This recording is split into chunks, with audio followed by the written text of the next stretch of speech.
حضرت ابو ہریرہ رضی اللہ تعالی عنہ بیان کرتے ہیں کہ رسول اللہ صلی اللہ علیہ وسلم مسجد میں تشریف لائے۔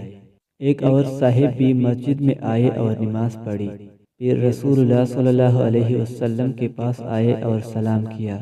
آپ صلی اللہ علیہ وسلم نے سلام کا جواب دیا اور فرمایا، جاؤ نماز پڑھو کیونکہ تم نے نماز نہیں پڑھی۔ وہ گئے اور جیسے نماز پہلے پڑھی تھی ویسے ہی نماز پڑھ کر آئے۔ پھر رسول اللہ صلی اللہ علیہ وسلم کو آ کر سلام کیا۔ آپ صلی اللہ علیہ وسلم نے ارشاد فرمایا، جاؤ نماز پڑھو کیونکہ تم نے نماز نہیں پڑھی۔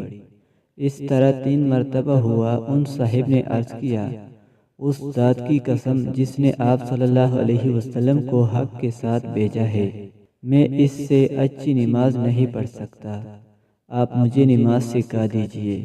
آپ صلی اللہ علیہ وسلم نے ارشاد فرمایا، جب تم نماز کے لیے کھڑے ہو تو تکبیر کہو، قرآن مجید میں سے جو کچھ پڑھ سکو پڑھو، پھر رکوع میں جاؤ تو اطمینان سے رکوع کرو، پھر رکوع سے کھڑے ہو تو اطمینان سے کھڑے ہو، پھر سجدے میں جاؤ تو اطمینان سے سجدہ کرو، پھر سجدے سے اٹھو تو اطمینان سے بیٹھو۔